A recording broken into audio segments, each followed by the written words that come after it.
I sat at my desk, staring at the spreadsheets on my monitor, but my mind was far from work. The gentle hum of the office was drowned out by the storm of emotions inside me. Julia, my wife of 20 years, had been acting differently lately. Not in a bad way. In fact, quite the opposite. She was warmer, more affectionate, almost like the Julia I married decades ago. But something about it felt off. "Ethan," my colleague Mark called from across the room, snapping me out of my daze. "You coming to the meeting?" Yeah. Give me a minute," I replied, though I had no intention of joining. Instead, I leaned back in my chair and let my mind wander. Memories of our honeymoon in Florida flooded back. I could almost feel the sand under my feet, hear the sound of the waves crashing against the shore, and see Julia's carefree smile as we walked hand in hand along Clearwater Beach. Back then, everything was simple, pure. We were just 22, starting our life together. But life has a way of dulling even the brightest flames. Between work, raising Madison, and the monotony of everyday life, that spark had dimmed over the years. Until recently, Julia's newfound affection had rekindled something in me, something I thought was lost forever. "Ethan, you okay?" Mark asked again, this time closer to my desk. His concern was evident. "Yeah, just thinking," I said with a weak smile. "I'll catch the next meeting." Mark nodded, though his expression said he didn't believe me, and left me to my thoughts.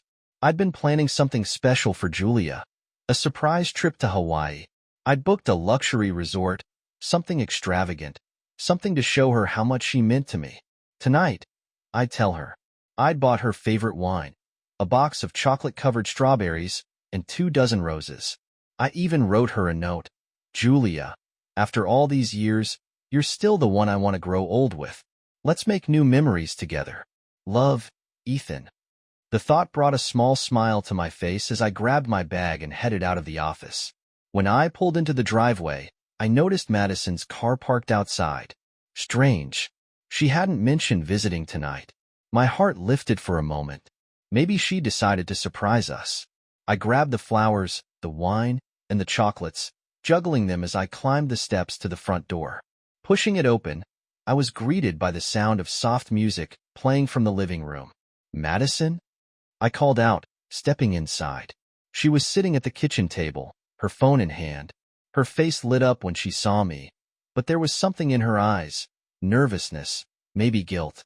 "Hey, Dad," she said, forcing a smile. "You're home early." "Yeah, I wanted to surprise your mom," I said, holding up the flowers and wine. "What's going on? Where is she?" Madison hesitated, glancing at her phone. She's out running some errands. She'll be back soon."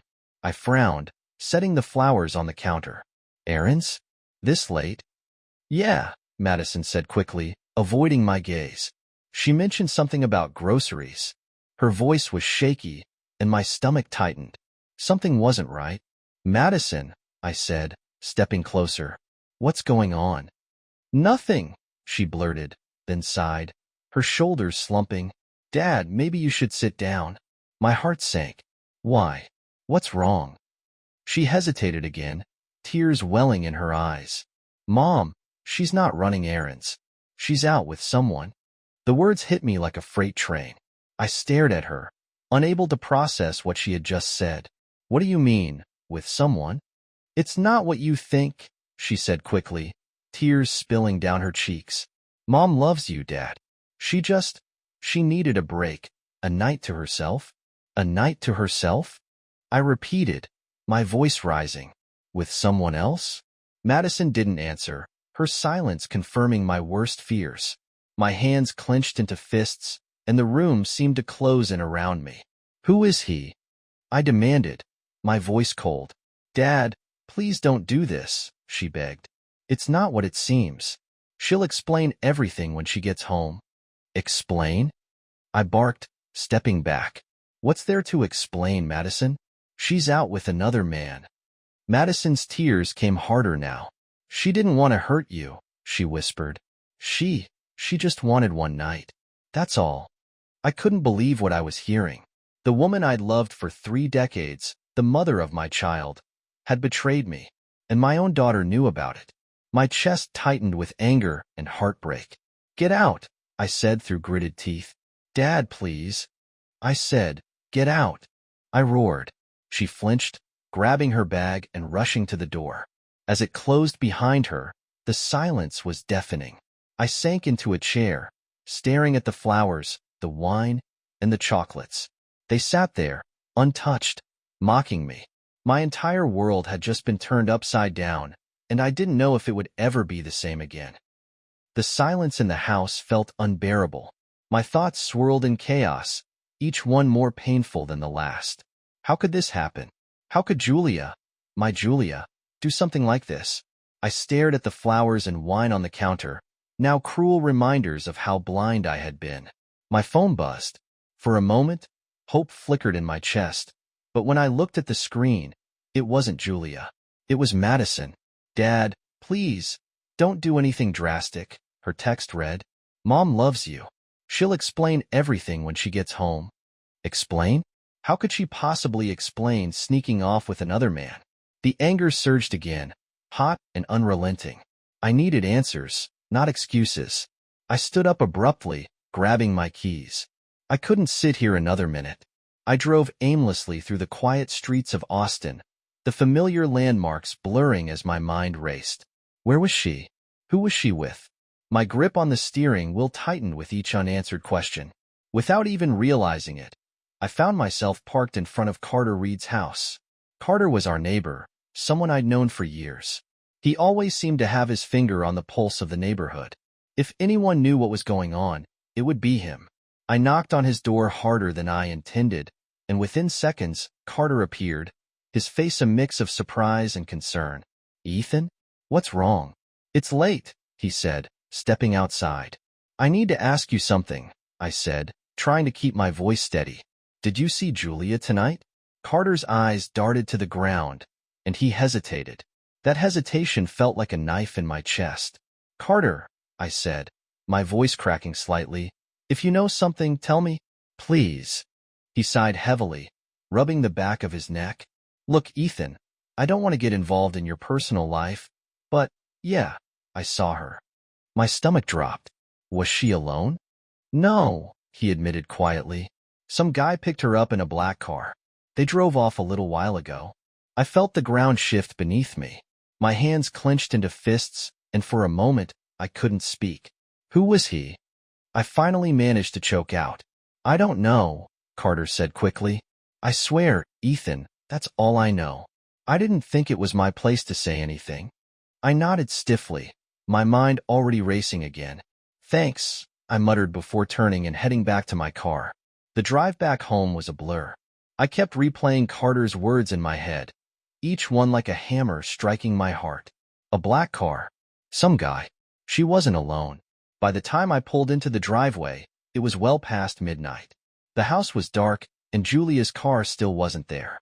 I sat in the living room, the flowers and wine mocking me from the counter. My hands trembled as I checked my phone again. No messages. No calls. At 1:20 a.m., I heard the sound of tires on the driveway. My heart pounded as the front door opened, and Julia stepped inside. She froze when she saw me sitting there, her hand tightening on the strap of her purse. "Ethan," she said softly, her voice uncertain. "What are you doing up?" I stared at her, taking in the sight of her perfectly styled hair and the black dress she hadn't worn in years. A dress I used to love seeing her in. "Where were you?" I asked, my voice barely above a whisper. She hesitated, setting her purse on the counter. "I told you, I was running errands." "Don't lie to me," I said, my voice rising. "I know you weren't running errands, Julia. I know you were with someone." Her eyes widened, and for a moment, she looked genuinely shocked. But then her expression shifted, her lips parting as if searching for the right words. "Ethan, it's not what you think," she said quickly. "Then what is it?" I demanded, standing up. "Tell me, Julia. Who was he?" She didn't answer, her silence confirming everything I feared. "Do you have any idea what this feels like?" I said, my voice breaking. "I was here, planning something special for us. For you. And you were out with—" I couldn't even finish the sentence. "Ethan, I'm sorry," she whispered, tears pooling in her eyes. Sorry? I snapped. You're sorry? That's all you have to say after 20 years of marriage. I didn't mean for this to happen, she said, her voice trembling. I felt like I was losing myself. I needed to feel alive again. Alive? I repeated, my chest tightening. And the only way you could do that was by sneaking off with another man? It's not like that, she said desperately. I never meant to hurt you. I never wanted this to happen. But it did, I said coldly. And now I have to live with it. I grabbed my jacket and headed for the door. Ethan, wait, she called after me. Where are you going? I don't know, I said without looking back. But I can't stay here. I slammed the door behind me, the sound echoing in the quiet night. As I walked to my car, I felt the weight of everything crashing down on me. The woman I had loved for most of my life, the woman I thought I knew, had betrayed me. And for the first time, I didn't know if we could come back from it. The streets of Austin were quiet in the early morning hours, but my mind was anything but. My hands gripped the steering wheel so tightly that my knuckles turned white. I replayed everything in my head: Julia's hesitation, Madison's words, Carter's confirmation. The pieces were all there, but I couldn't make sense of them. I didn't want to. I eventually pulled over to a small park on the edge of town. It was one of those places where time seemed to stand still, where Madison used to play on the swings as a little girl. Back then, Julia and I would sit on a bench nearby, laughing at her antics and marveling at how lucky we were. Those memories felt like they belonged to a different life now. I stepped out of the car and sat down on the cold bench. The swing set creaked softly in the wind, a haunting reminder of what I'd lost. I buried my face in my hands and let out a shaky breath. What went wrong? Was it me? Had I pushed her away without even realizing it? The questions swirled in my mind, each one cutting deeper than the last. I'd spent my life building a home, providing for my family, trying to be the husband Julia deserved. But maybe, somewhere along the way, I'd forgotten how to be the man she fell in love with. When I finally returned home, the sky was beginning to lighten, but the heaviness in my chest hadn't lifted. I stepped inside and was greeted by the silence of an empty house. Julia's car was in the driveway, but she wasn't in the kitchen or the living room. I found her in our bedroom, sitting on the edge of the bed. She looked up when I entered, her face pale and her eyes red and swollen. She had been crying. Part of me wanted to feel sorry for her, but the anger inside me wouldn't allow it. Ethan, she said softly, her voice breaking. I stayed near the doorway, crossing my arms. I'm here. Say what you need to say. She hesitated, looking down at her hands, which were twisting the fabric of her dress. I don't even know where to start. Start with the truth, I said, my voice colder than I intended. Who is he? She flinched at the question, as if it physically hurt her. His name is Ryan, she admitted. He's someone I knew a long time ago. Someone you knew? I repeated, my voice tinged with disbelief. And what? You just decided to pick up where you left off? It wasn't like that, she said quickly, shaking her head. We started talking again a few months ago. It was innocent at first, just catching up. But then what? I interrupted, my voice rising. You decided our marriage wasn't worth fighting for? That 20 years together didn't mean anything? Tears streamed down her face as she looked at me, her eyes pleading. That's not true, Ethan. You mean everything to me. I never stopped loving you. Funny way of showing it, I said bitterly. She wiped at her tears, her hands trembling.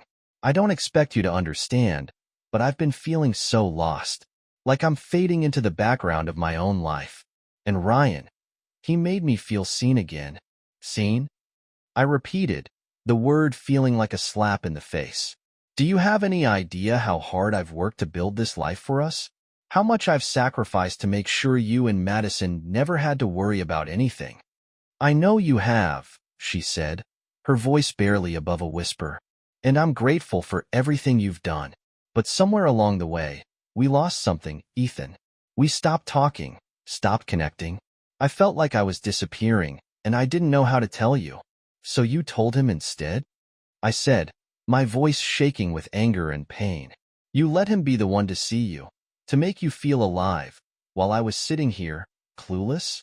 Her shoulders shook as she cried, and for a moment, I felt the faintest twinge of pity, but it was quickly swallowed by the overwhelming hurt.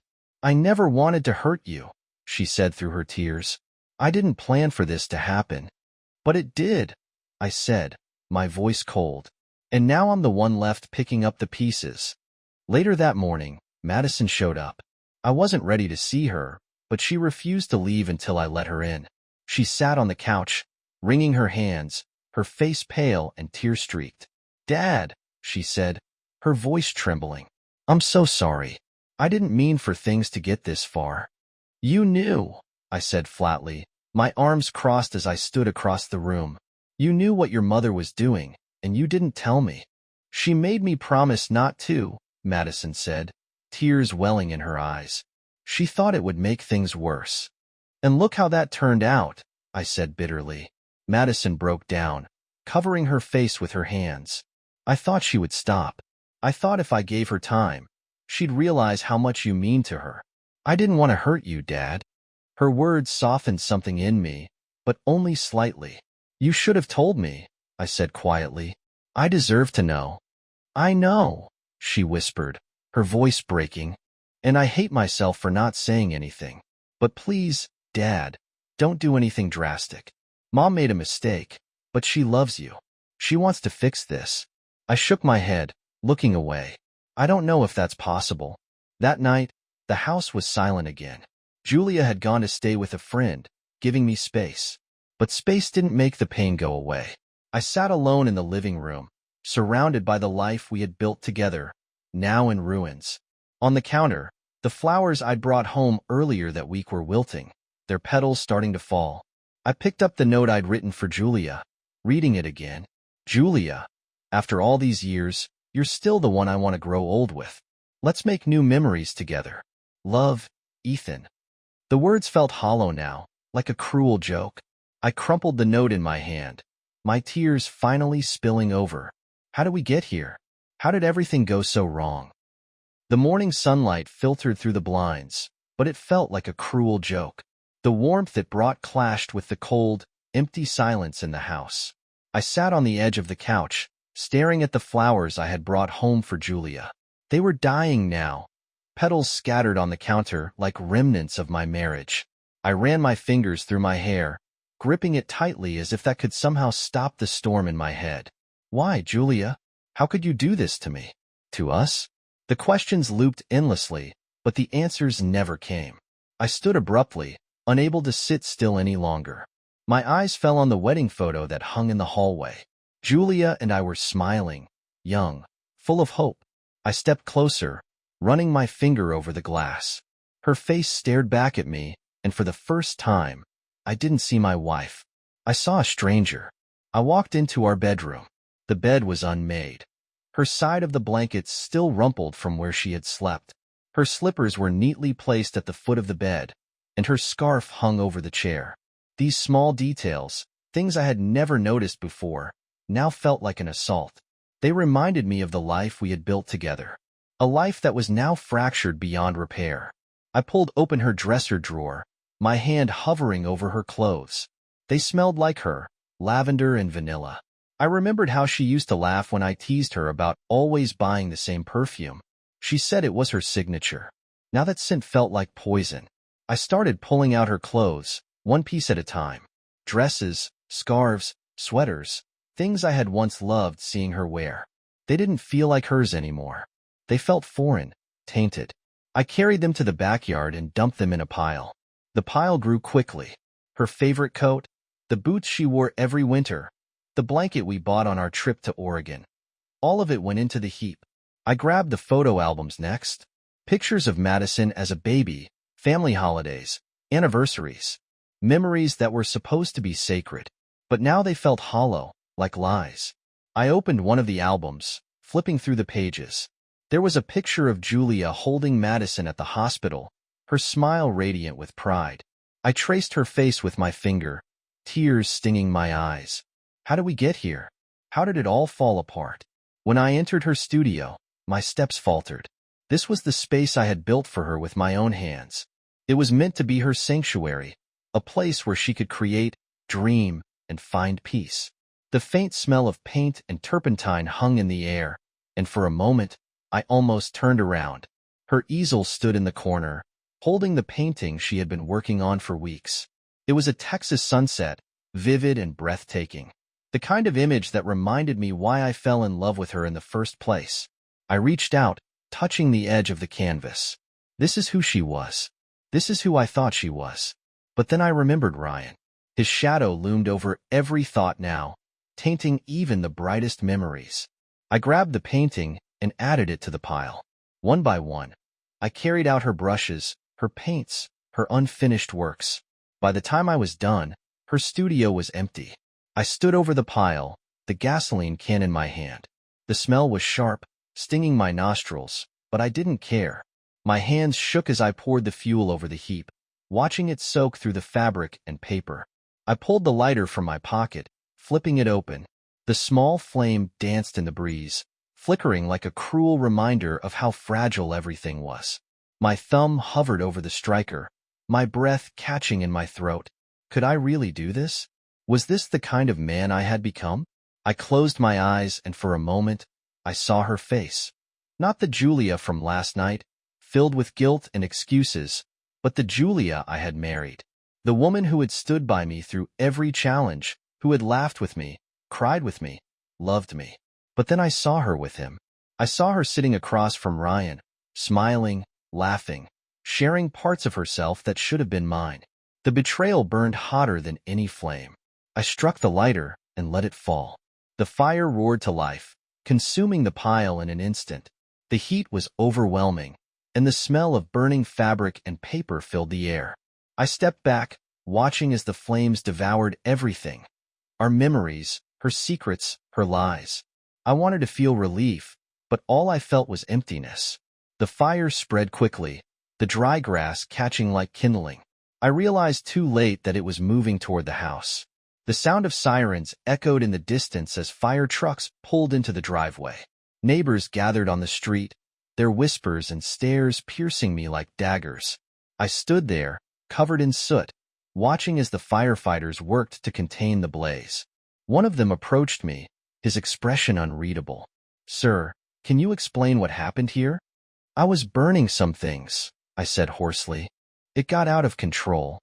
His eyes lingered on me for a moment before he nodded. "Stay here. We'll need to file a report." I nodded, my gaze fixed on the charred remains of the backyard. Julia arrived just after noon. Her car pulled into the driveway, and she stepped out, her face pale with shock. Her eyes darted from the burned grass to the blackened remains of the porch. "Ethan," she said, her voice trembling. What happened?" I turned to her, my face void of emotion. "I burned it," I said simply. Her hands flew to her mouth, tears filling her eyes. "You burned my things?" "Your things," I said bitterly. "Your memories, your lies, everything you gave up when you chose him." She stepped closer, her voice breaking. "Ethan, please. We can fix this. We can fix us." "There's nothing left to fix," I said, my voice hard. "You destroyed it the moment you decided I wasn't enough." Her knees buckled, and she grabbed the car for support. "I didn't mean to hurt you," she whispered. "I didn't know what else to do." "But you did hurt me," I said coldly, "and now we both have to live with it." For a moment, she stood there, silent and broken. Then she turned and got back into her car. I watched as she drove away, her sobs muffled by the closed windows.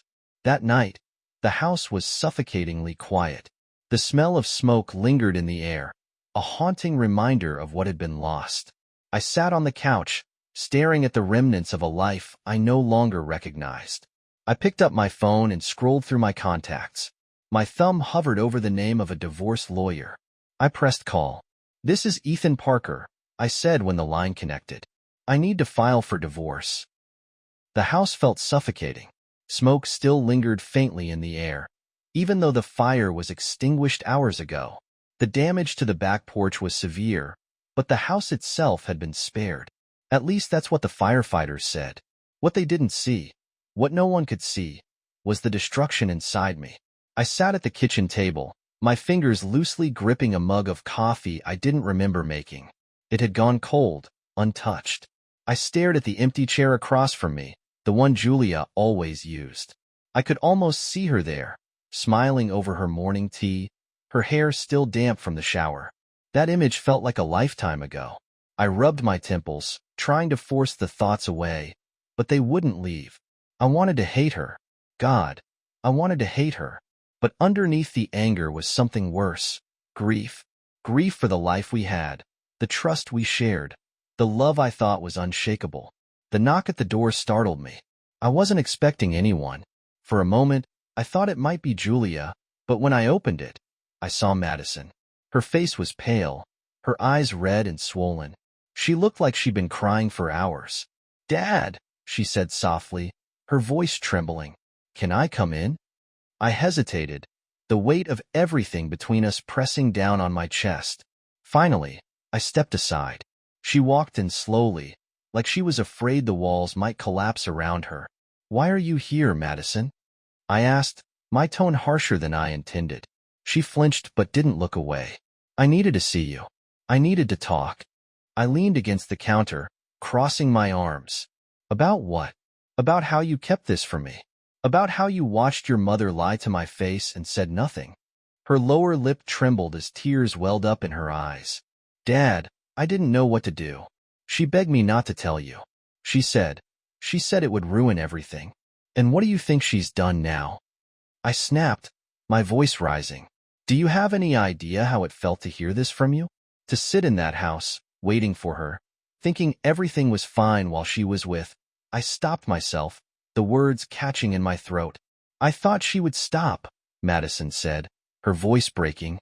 "I thought she'd realize what she was doing and come back to you. I didn't want to hurt you, Dad. I was trying to protect you." "Protect me?" I repeated bitterly. "No, Madison. You weren't protecting me. You were protecting her. You chose her." Her tears spilled over as she shook her head. "That's not true. I love you, Dad. I didn't want any of this to happen." "Then why didn't you stop it?" I asked, my voice cracking. "Why didn't you come to me? Tell me the truth?" "Because I was scared," she shouted, her voice trembling with emotion. "I didn't know how to fix it. I didn't know how to make it right. And now everything's worse." "Yeah," I said bitterly. "It is." Madison sat down at the table, burying her face in her hands. Her sobs filled the room, and for a moment, I just stood there, watching her. She was my daughter, my little girl. I had held her when she cried after scraping her knee, comforted her when her first boyfriend broke her heart. I wanted to reach out to her now, but the betrayal was too fresh, too raw. "Why are you really here, Madison?" I asked finally, my voice softer but no less weary. She looked up at me, her eyes pleading. "Mom's a mess," she said. "She's staying with Aunt Linda, but she's falling apart. She knows she messed up, Dad. She knows she hurt you, and she doesn't know how to fix it." I clenched my jaw, my fists tightening at my sides. "Fix it?" I repeated, shaking my head. "There's no fixing this, Madison. What she did, what both of you did, it's unforgivable." "Please, Dad," she whispered, standing up. "Just talk to her. Let her apologize. Let her explain." "Explain what?" I snapped. That she felt unseen? That she decided another man was the answer? I don't need her explanations. I don't need her apologies. Madison took a step back, her face crumpling. "So that's it," she said, her voice breaking. "You're just going to throw everything away? 20 years of marriage? A lifetime of memories?" I let out a bitter laugh, the sound hollow. "She threw it away, Madison. The moment she got into his car, the moment she lied to me, she threw it all away." Tears streamed down her face as she whispered, "I just wanted to help. I didn't mean for this to happen." "Well, it did," I said flatly, "and now we all have to live with it." After Madison left, the house felt even emptier. Her words lingered, no matter how hard I tried to push them away. "She's falling apart, Dad. She knows she hurt you." Part of me wanted to believe that. Part of me wanted to call her, to hear her voice, to tell her how much she had broken me. But every time I thought about it, the image of her with Ryan burned in my mind. and the anger came rushing back. I picked up my phone and scrolled to the lawyer's number. My thumb hovered over the call button, hesitation clawing at me. But then I pressed it. "This is Ethan Parker," I said when the line connected. "I need to move forward with the divorce."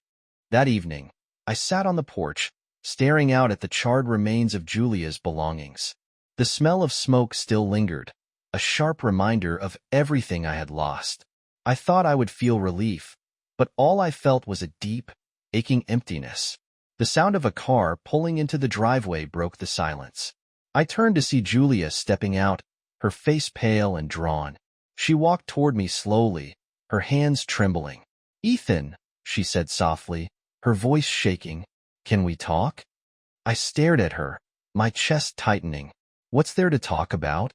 "Please," she whispered, tears pooling in her eyes. "Just give me a chance to explain." I hesitated, the weight of her words pressing down on me. Finally, I stood and opened the door. "5 minutes," I said quietly. "That's all you get."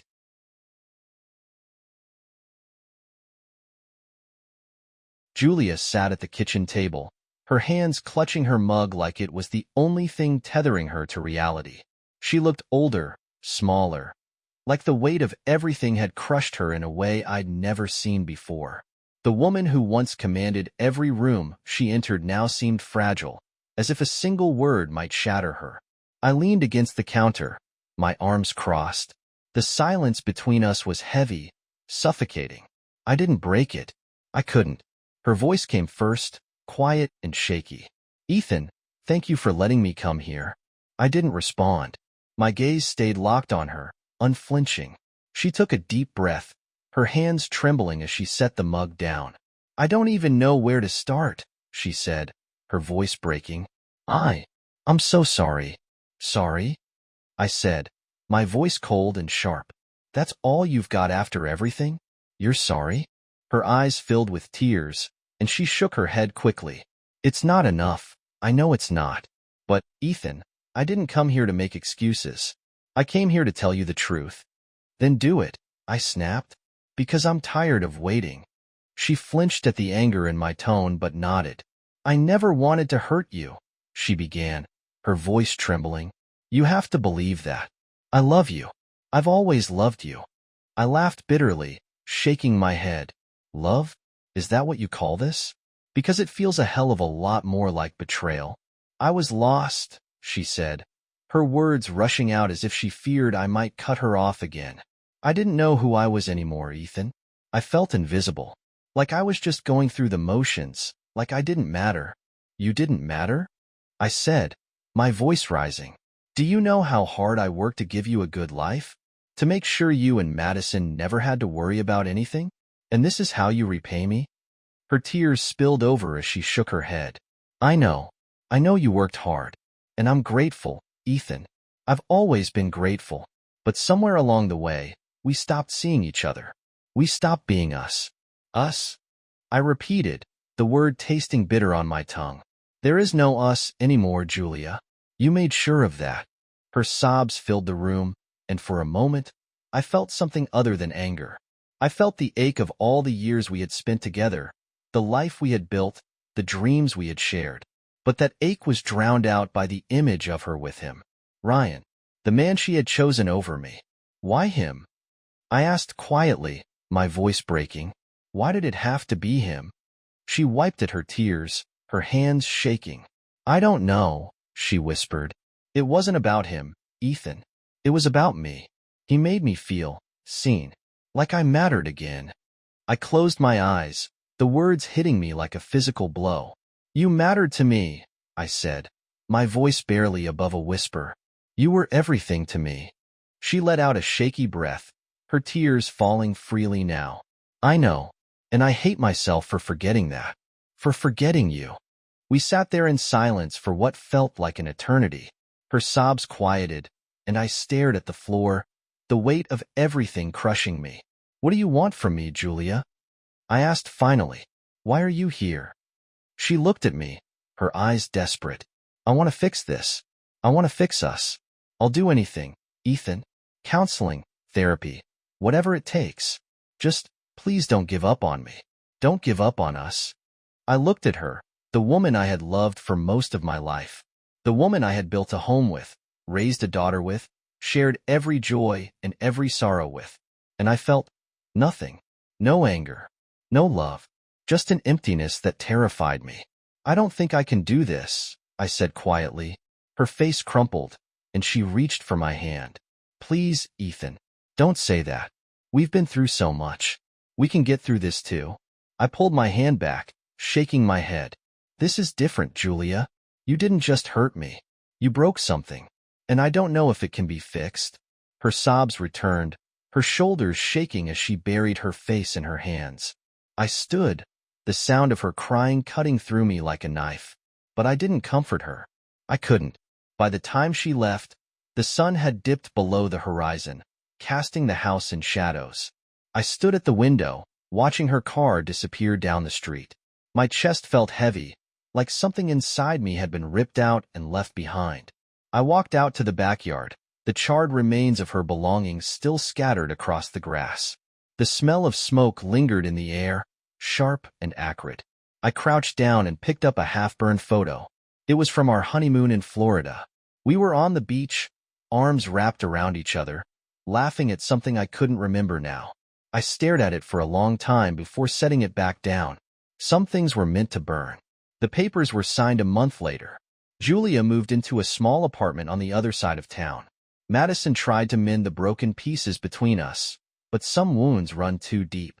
I could see it in her eyes when we spoke. The guilt, the regret. She wanted me to forgive Julia, to forgive her, but I couldn't. Not yet. Maybe not ever.